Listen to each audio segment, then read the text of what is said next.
ዛሬ ስለ በእሳት የሚከሰቱ የእንቅስቃሴ ችግሮች እንደሚባሉት እናገራለሁ። እነዚህም በህፃናት ውስጥ በጣም የተለመዱ ናቸው እና አንዳንድ ጊዜ ምንም ያህል እኛ ሐኪሞች በእሳት የሚከሰቱ የእንቅስቃሴ ችግሮች የተለመዱ ናቸው ብንልም ለወላጆች በተለይም አሁን በአንድ ቤተሰብ ውስጥ ለሚኖሩ ወላጆች አስገራሚ ነው። ምናልባት ቀላል የአይን እንቅስቃሴ ሊሆን ይችላል፣ ወይም የጡንቻ ጠንካራ መቆረጥ፣ ወይም በተደጋጋሚ የሚከሰት መንቀጥቀጥ ሊሆን ይችላል።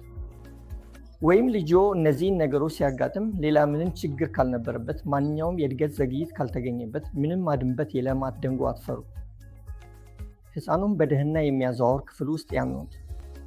ከዚያም ምናልባት ሕፃኑ ጠቅላላ የተጠበቀ ልብስ ካለበት እሱን አውልቀው ይመልከቱ።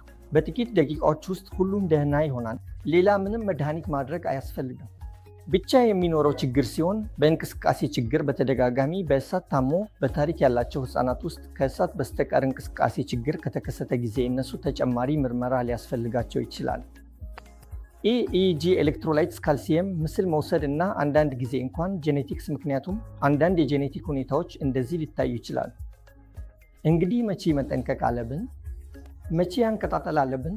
ምናልባት ሕፃኑ በአንደኛው ወገን እንቅስቃሴ ችግር ካለበት፣ በእሳት በተከታታይ በአንደኛው ወገን እንቅስቃሴ ችግር ካለበት፣ ከዚያም የእጅ ድካም፣ የእግር ድካም፣ ከዚያም ለረጅም ጊዜ የሚቆይ የአእምሮ ለውጥ ካለ እንደዚህ ጊዜ መጠንቀቅ አለብዎት። ስለዚህ ልጅዎ በሚጥልበት ጊዜ፣ ትኩሳት በሚይዝበት ጊዜ ሁሉ ማስታወስ አለብዎት። ብዙ ጊዜ መድኃኒት አያስፈልግም። ረጅም ጊዜ መድኃኒት መውሰድ አይመከርም።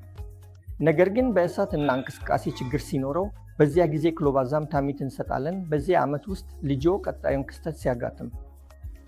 ነገር ግን ብዙ ጊዜ እነዚህ እንኳን በውጭ ሀገር አይሰጡም። እኛ እነዚህ መድኃኒቶች በሚገኙበት ቦታ በህንድ ንዑስ አህጉራት እንደሆኑ አግኝተናል። ስለዚህ እንኳን ድንገተኛ የሚጨመር የሙቀት መጠን እንቅስቃሴ ችግር ሊያስከትል ይችላል። አትደንግጡ፣ እንደተለመደው ይተጉ፣ በራሱ ላይ ይዝናናል። ከእንቅስቃሴው በኋላ ከህፃናት ሐኪሞ እና ከነሮሎጂስቶ ጋር ይወያዩ።